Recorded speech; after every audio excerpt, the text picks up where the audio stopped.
அரசியல்ல ஒரு பொறுப்பான ஒரு பதவியும் கொடுக்கிறப்பா. இந்த அள்ளித்தந்த மலர்கள் கோடி செல்வங்களாய் மலரும். அதான் ஆஞ்சநேயர் நெஞ்சை கிழித்து பார்த்தார்னு மக்கள் சொல்றாங்க. அவருடைய பேரை வச்ச என் பிள்ளையும் புகழோடு தானே இருக்கும்னு ஒரு ஆசை உனக்கு. ஒரு ஆசையை நிறைவேற்றேன். உன்னை அழைக்கின்ற பொழுதெல்லாம் 21 கூட்டுறவா முருகப்பெருமான் சிவபெருமான கனியை வாங்குவதற்கு கோவிலுக்கு பழைமலை சென்று உட்கார்ந்தார். அவரை சமாதானப்படுத்துவதற்கு தாய் பார்வதியுடன் 33 கோடி தேவாதி தேவர்களும் போய் சமாதானப்படுத்துறாங்க. அவரு இறங்கி வரவே இல்லை. ஆனா மகாவிஷ்ணு எம்பெருமான் நாராயணன் மட்டும் ஆயிரக்கணக்கான பசுக்களை பசுக்கிட்டு மலையினுடைய அடிவாரத்துல போய் இருந்து, மருமகனே நீ ஒரு கனிக்காக கோவிலுக்கு வந்த, நான் உனக்கு 2 கனிகள் தருவேன், ஆகினால் என்னோடு வருவாயாகன்னு கேட்டார். உடனே முருகப்பெருமான் திருமாலுடைய தோல்ல ஏறி உட்கார்ந்துட்டார். அப்படி தோல்ல ஏறி உட்கார்ந்து மலையிலிருந்து கீழே இறங்கி வந்த உடனே மாயமாக ஒரு தங்க தேரை உருவாக்கி அந்த தேரில் முருகப்பெருமானை வச்சார் திருமால். சிவன் முதல் பார்வதி முதல் அத்தனை பேருமே இறங்கி முருகப்பெருமான தேர்ல அப்படி உலாவரம். அப்பொழுது சொல்ல, எப்பொழுது குடும்பத்தை விட்டு பிரிந்து தனி உலகம் வேண்டும் என்று நீ இருந்தாய், ஆனா தக்க ஒரு வேளையில் தானுமாறு அயனென்னும் சொல்லும் அளவிற்கு திருமாலே தன் தோளில் தூக்கி ஈசன் பார்வதியுடன் இணைத்த ஒரு காரணத்தினால் இந்த உலகத்துல எல்லா மக்களும் இந்த பங்குனி உத்தரம் அவரை இறங்கி தோல்ல உட்கார்ந்த நட்சத்திரம் உத்தர நட்சத்திரம், தேர்ல உலா வந்த நட்சத்திரமும் உத்தர நட்சத்திரம். ஆகினால் இந்த உத்தர திருநாளை உலகமெல்லாம் உன்னை கொண்டாடுவார்கள். அப்படி உன்னை நேர்முகமா வணங்கி கும்பிட முடியாதவர்கள் தன்னுடைய குலதெய்வத்தை அந்த உத்தர நாளிலே கும்பிட்டு தன் குறைகளை தீர்த்துக் கொள்வார்கள். அப்படி ஒரு வாக்கு கொடுத்தார். அந்த வாக்குக்கு தான் உத்தரத்து அன்னைக்கு அவர் ஒரு குலதெய்வத்தை. இந்த உத்தரத்துல கர்ப்பசாமி மட்டும் எப்படின்னா 33 கோடி தேவாதி தேவர்களுக்கும் 48,000 மகா முனிவர்களுக்கும் முன்னோடியான தெய்வம். நீங்க எந்த குலதெய்வத்தை வணங்க போனாலும் முன்தெய்வமாகிய கர்ப்பசாமி இல்லாத இடமே கிடையாது. அதனால யாரு கர்ப்பசாமியை தன் குலதெய்வம் என்று சொன்னாலும் அவரவருக்கு உரிய குலதெய்வத்துக்கு அந்த வணக்கங்கள் போய் சேரும். மாளிகைப்பாற கர்ப்பசாமி, மயில்வாகனத்தில் வந்த முருகா, வேலவா, விநாயகர் பெருமானே, என் குருநாதரே, பாண்டி சித்தரே, என்னோடு தவழுகின்ற மகா முனிவர்களே, சித்தர்களே, யோகியர்களே, கர்ப்பசாமி உன்னை எங்கிருந்து நினைத்தாலும் எப்பொழுது அழைத்தாலும் அடியேற்கு காட்சி தந்து அருள் கொடுப்பதாக சத்தியம் கொடுத்த என் அன்பு தெய்வமே, உன்னை அழைக்கின்ற பொழுதெல்லாம் 21 கூட்டுறவா 61 பந்திக்காரர்களும் சேரை வகுத்து தானை தொண்டு செய்வேன் என்ற சத்தியமானால் என் வகத்தோடு உட்கார்ந்து சொன்னபடி நடக்கும்படி கட்டளையிட்டு கூப்பிடுப்பா. அப்படியா? ஆந்திராவில் தோன்றி கோவையில் குடியிருப்பவன் உன்னுடைய கட்டுமனைக்கு போய் பார்த்தேன். கட்டுமனை என்றால் வீடுன்னு அர்த்தம். சுமார் 4 ஆண்டு காலங்களாக உனக்கு தொழில் சரியா அமையாத மனவேதனையும் துன்பமும் இருக்கு.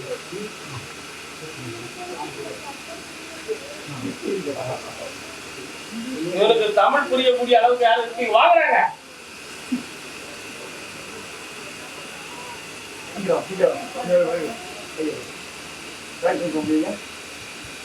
4 ஆண்டு காலமாக சீரான நினைத்த தொழில் அமையாத மனவேதனை இவனுக்கு இருக்கு. அதே போல தொழிலுக்காக எடுத்து வைத்த பணங்கள் விரயமாகி நஷ்டங்கள் நடந்திருக்கு.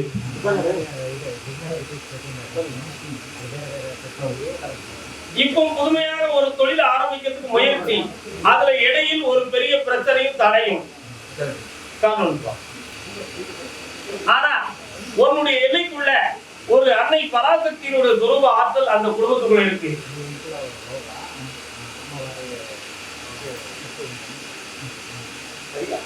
அதனால இப்போ மே மாதம் 22ஆம் தேதிக்கு மேல் நீ நினைக்கிற தொழில் ஸ்தாபனம் உனக்கு அமையும். அதை அமைச்சு தந்துடுறேன்.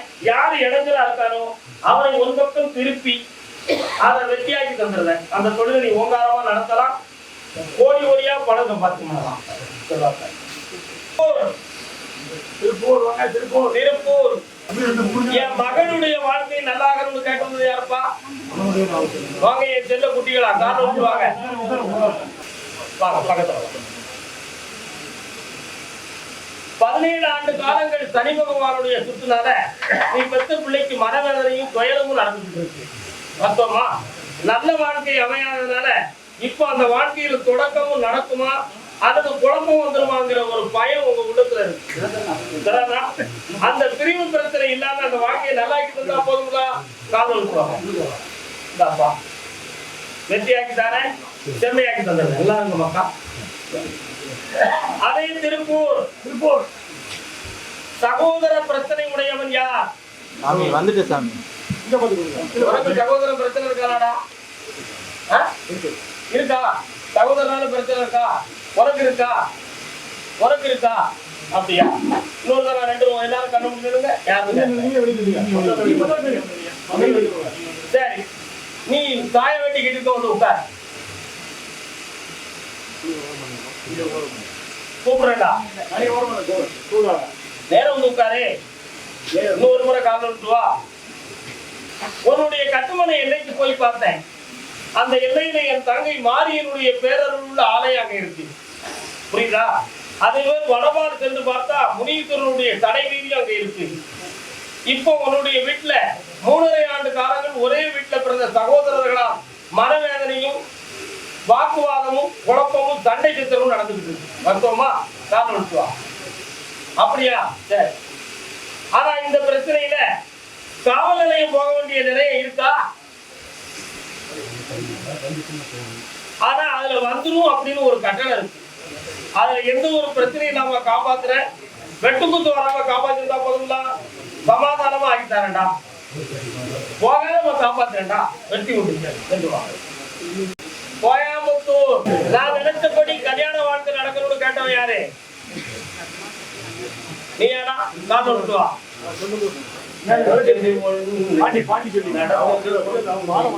வா வா வா. 3 வருஷமாக உன் மனதுக்குள்ள ஒரு நிறைவை, புரியுதா, ஒரு கற்பனையான ஒரு மணமகளை உணர்ந்துகளை வச்சு நடக்கணுங்கிறதுக்காக எத்தனையோ முயற்சி செஞ்சுக்கிட்டு இருக்கேன். பார்த்தோமாடா? ஆனா அது இதுவரை உனக்கு வெற்றியை தரல, நல்ல பதிலையும் தரல. அப்படி ஒரு வாழ்க்கை அமையுமா அமையாதா? இல்லடா நான் வேற திசையில வாழ்க்கையை அமைச்சுக்கிடலாமாங்கிற ஒரு குழப்பமான நிலையில கேட்க வந்திருக்கேன். நீ நினைக்கிற அந்த வாழ்க்கைக்கு பெற்றோர்கள் உதவ மாட்டாங்கன்னு மேல இருந்து உத்தரவுல இருக்கு. புரியுதா? 2 பக்கத்துல உள்ள பெற்றோர்களுமே உதவ மாட்டாங்க. புரியுதா? அதனால ஒரு பக்கத்தில் உள்ள பாதமான வார்த்தையை வச்சு நீ ஒரு முடிவுக்கு வந்திருக்க. ஆனா அது நம்பிக்கைக்குரியது அல்லன்னு மேல இருந்து உத்தரவு. காரணம் 2 பெற்றோர்களையும் ஒருங்கிணைந்த நோக்கத்துல வர வச்சு அந்த கல்யாணத்தை நடத்தி வச்சா போதுங்களா? சந்தோஷமா நடத்தாரு, வெற்றியாக்கிட்டாரு. திருவனந்தபுரம் என் குல பெருமை அழியாம என்னை காப்பாத்தணும்னு கேட்டது யாருடா? உன்னுடைய கட்டுமனைக்கு போய் பார்த்தேன். அமைதி. உனக்குன்னு ஒரு வாரிசு உன் சகோதரி வயிற்றுல பிறந்த பிள்ளைவா. ஆனா அந்த பிள்ளையும் என் குடும்ப நிலைகளை விட்டு மாறுபட்ட ஒரு சூழ்நிலைக்கு போயிடுதுன்னா எங்களுடைய குடும்ப மரியாதையும் எங்களுடைய பாசம் மிகுந்த வாழ்க்கையை அழிஞ்சு போயிடும். அத இசை மாறாம காப்பாத்தி தரணும் கருப்பசாமின்னு என்ன கேட்க வந்திருக்கேன். அந்த பெண்ணை போய் பார்த்தேன். அவள் உள்ளத்தால் இன்பம் பெற்று இருக்கிறாளா அல்லது உணர்வுகளால் இன்பம் பெற்றாளா அல்லது உடலால் இன்பம் பெற்றாளான்னு கேட்டேன். இந்த 3 பிழை இருக்கிறதுன்னு சொல்லி மேல இருந்து உத்தரவு. அதனால எப்படியோ அந்த மனநிலைகளை திருப்பதற்கு தாய் பராசக்தியில இருந்து உத்தரவு கேட்டிருக்கேன். கொஞ்சம் கண்டபடி உட்காரப்பா. இதுவரை அவ சுயமா வாழ்ந்த வாழ்க்கை போதும்னு சொல்லி நிறுத்தி இனி பெற்றோர்கள் காட்டும் நல்வழியில் வாழ்வதற்கு அவளை திருப்பி கொண்டு வந்து தந்திருக்கப்பா. இதை பேணி வச்சுக்கா. வெற்றி உண்டு, திருப்பித்தா. திருவனந்தபுரம் காணல் வரலாம். நீங்க திருவனந்தபுரமா? வாங்க வாங்க வாங்க, கண்ணாடியெல்லாம் கலத்துங்க. என்னுடைய மகனின் வாழ்வு நல்லாகணும்னு கேட்டது யாரு? உட்கார்ந்துக்காங்க, மன நிம்மதியா உட்கார்ந்து. கட்டுமனைக்கு போறப்பா, அங்க ஒரு பக்கத்துல நான் கருப்பசாமியே காவலுக்கு இருக்கும் பணிகள். ஆனா இப்போ நீண்ட நாட்களாக உன் பிள்ளைகள் ஒரு மனதுக்கு இணங்காத நிலையும், நீ நினைத்தபடி வாழாத ஒரு துன்பமும் அங்க நடந்துகிட்டு இருக்கு. இப்போ இழந்து போற பணத்தையும் மீட்டி தரணும், பிள்ளைகளையும் ஒருங்கிணைந்து வாழ வச்சு தரணும். அதான ஒரு கேள்வி. காரணம் இந்தாப்பா, பணத்தை எல்லாம் மீட்டி தரேன், குடும்பத்தையும் ஒருங்கிணைய வைக்க, பிள்ளைக்கு நல்வாழ்வும் வேலையும் தரலாம். உன்னுடைய கட்டுமனையாகிய வீட்டுக்கு நான் போய் பார்த்தேன். அங்க காவலுக்கு அருவாளை பிடிச்சுக்கிட்டு மாடல் ஒரு தெய்வம் அணிவகுத்து நிற்கி. ஆனா இப்போ நடந்தக்கூடிய தொழில்ல 2.5 ஆண்டுகள் கொஞ்சம் நஷ்டமும் மனவேதனையும் நடக்குது. மத்தவங்க அப்பா எதிர்பாராத ஒரு சிறிய கடனும் உள்ளத்துல உபாதையா இருக்கு. என்னப்பா, இந்த தொழிலும் நல்லா இருக்கணும், என் பிள்ளைகளையும் நல்லா படிக்க வச்சு உன் பேரை சொல்லி கொடி கட்டி வாழணும், அதுக்கு எனக்கு வழிவகுக்கணும்னு கேட்கிறேன். எல்லாரும் காரணம், உன்னுடைய கடனை தீர்த்து தரதுக்கு நான் கூட இருந்து வியாபாரத்தை நடத்தி வெற்றியாக்கி தரேன். இன்னும் ஒரு வீடு முறை அமையக்கூடிய பாக்கியத்தையும் தந்துருவேன். என்னப்பா, அதே போல ஒரு பிள்ளைய எலும்பு மூட்டு நிபுணரா ஆக்கி டாக்டராக்கி வெளிநாடு சென்று பெருமையோடு இருக்கிறதுக்கு வழிவகுத்து தரேன். இன்னொருத்தர ஆயுதம் தாங்கிய படையில்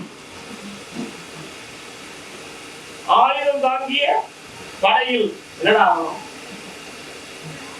ஆயுதம் தாங்கிய படையில் ஒரு பெரிய காவல்துறை தலைமை அதிகாரியா ஆகிட்டார். செல்வங்கள் பெருகும், நடக்கும். ஆனந்தப்படுகிறேன். என் வீட்டுல ஒரு வாரிசு பிறக்கணும், எனக்கு அரசியல்ல ஒரு பதவியும் கிடைக்கணும். கட்டுமனைக்கு நான் போய் பார்த்தேன். இப்போதைக்கு கடனும் மனவேதனையும் இருக்கு. அதே போல மாபெரும் திருக்கோயில் சொத்துக்கள் எல்லாம் வழக்குல இருந்து வெற்றியாகி நடத்தி தரக்கூடிய நேரத்துக்கு கொண்டு வந்தேன். காரணம் சொல்லலாம். அதனால இன்னும் 6 மாதங்களில் அரசியல்ல ஒரு பொறுப்பான ஒரு பதவியும் கொடுக்கிறப்பா. ஒரு வாரிசு வைகாசிக்கு பிறகு தோன்ற வைக்கிறேன். பேரை அதுக்கு பேசி என் பேரை சொல்லி விளங்கும். இந்த முந்திய பிடிச்சிட்டாமலே கொஞ்சம் பாடம் விடுங்க. இந்த அள்ளித்தந்த மலர்கள் கோடி செல்வங்களாய் மலரும். வெற்றி உண்டு, மன மகிழ்ச்சியோடு ஆனந்தமா இருக்கலாம். ஜெயிச்சுதாரம்பா. நாகர்கோவிலின் கடைசி எல்லையா திருவனந்தபுரமா அல்லது நாகர்கோவிலின் கடைசி எல்லையா? சரி, வரலாம், உட்காரலாம். உட்காரலாம், பக்கத்துல வரலாம். ஒரு கட்டுமனையாகிய வீட்டுக்கு நான் போய் பார்த்தேன். அங்க சொன்னமான சாமியுடைய பாதுகாப்பும் ஒரு துணையும் இருக்கிறார். அதே போல 12 ஆண்டு காலங்கள் ஓடி ஓடி ஓடி உழைத்தும் 1 கோடி செல்வமோட வீட்டுக்குள்ள தங்கும்படி இல்லை. இப்போ உடம்புல இருக்கக்கூடிய வியாதியும் தீர்க்கணும், வீட்டையும் நான் பெருக்கணும், இந்த கடனையும் தீர்க்கணும்.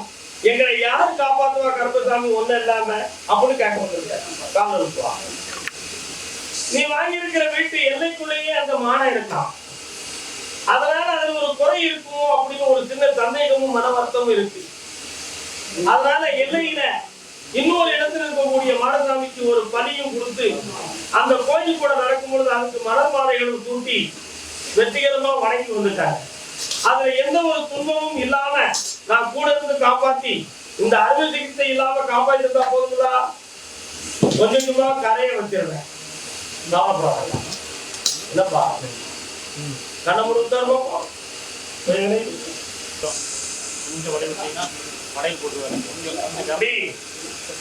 வெள்ள வெள்ள இருக்க இடம் தெரியாமல் கரையும் குடி.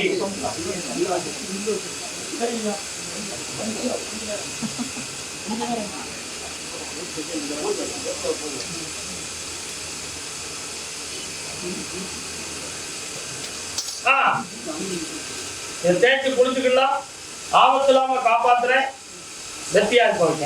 இந்தாப்பா ஒரு இடத்துல பணம் எதிர்பார்த்திருக்கிய, என்னடா என்னடா அதை வாங்கிட்டு வந்துட்டேன் வச்சுப்பா, கொடுக்க உத்தரவு கொடுத்துருவோம்.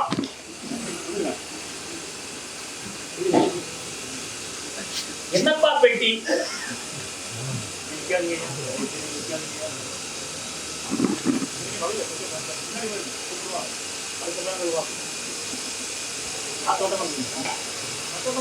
ஒரு காலத்துல மயில்ராவணன் ஸ்ரீராமரையும் லட்சுமணனையும் பாதாள உலகத்துல கொண்டு போய் வச்சிருந்தான். கேள்விப்பட்டிருக்கியா? ராமாயணத்துல மயில்ராவணன் லட்சுமணனையும் ராமனையும் பாதாள லோகத்துல கொண்டு போய் வச்சுக்கிட்டான்.